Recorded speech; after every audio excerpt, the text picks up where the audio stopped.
소선호, 기원전 66년 출생, 기원전 6년 사망. 소선호는 고구려의 시조 주몽의 두 번째 부인이자 백제를 건국한 온조와 비류의 어머니로 고구려와 백제 초기 역사에서 중요한 인물이다. 하지만 기록이 많이 되어 있지 않고 소선호라는 이름도 삼국사기에는 기록되어 있지 않다. 소선호는 졸본부여의 왕족 출신으로 그녀의 아버지는 졸본부여의 왕이었다. 어느 날 부여에서 도망친 주몽은 졸본부여에 이르게 되었다. 그곳에서 소선호의 아버지였던 졸본부여의 왕에게 큰 환심을 사게 되고 그곳에 정착하게 되었다. 이 시기에 소선호와 결혼을 했고 아들이 없었던 졸본부여의 왕은 주몽에게 왕위를 물려주게 되었다.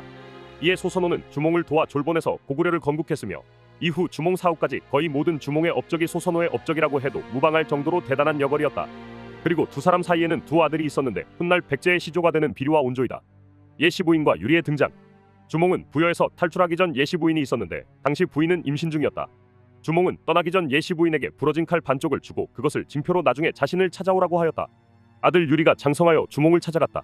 이에 주몽은 크게 기뻐하고 바로 유리를 태자로 삼아버렸다. 이 기록을 토대로 유추해볼 수 있는 건 수십 년 동안 헌신한 소선호와 그의 아들들이 주몽에게 정치적으로 많은 견제를 받았다고 볼 수 있다. 소선호는 고구려 건국 당시 어쩌면 주몽보다 더 큰 역할을 했기 때문에 주몽으로서는 정치적으로 굉장히 부담스러운 존재였다.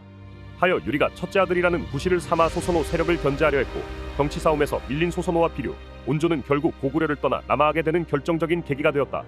소선호는 결국 남편인 주몽에게 버림을 받았지만 그래도 남하할 당시 유혈 사태의 기록이 없는 것으로 보아 주몽도 소선호가 떠나갈 때 많은 배려를 해준 것으로 추정된다. 소선호의 백제 건국. 김부식의 삼국사기에는 백제를 건국할 때 소선호가 적극적으로 기여했다는 기록이 보이지 않지만 단제 신채호는 조선상고사에서 소선호를 백제의 시조라고 주장하며 삼국사기의 오류를 지적하고 있다.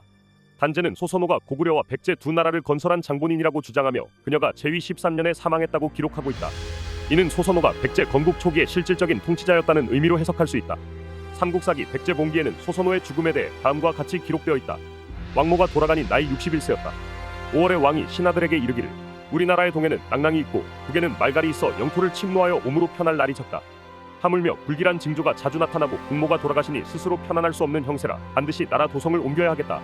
이 기록에서 온조가 어머니 소선호를 왕모나 국모로 칭하고 그녀가 죽은 후에야 도성을 옮길 계획을 발표한 점은 소선호가 살아있는 동안 그녀가 국가의 정치에 깊이 관여했음을 시사한다. 단제 신채호는 이러한 여러 가지 근거를 바탕으로 소선호가 백제의 실질적인 시조라고 주장하고 있다. 백제에서 소선호는 단순한 국모가 아니라 직접 나라를 건국한 여성으로서의 국모였다. 삼국사기 백제봉기에서 그녀를 특별히 왕모나 국모로 호칭하면서 죽음에 대한 기록까지 상세히 다루는 것은 소선호가 백제 건국의 주역이었음을 강하게 시사한다.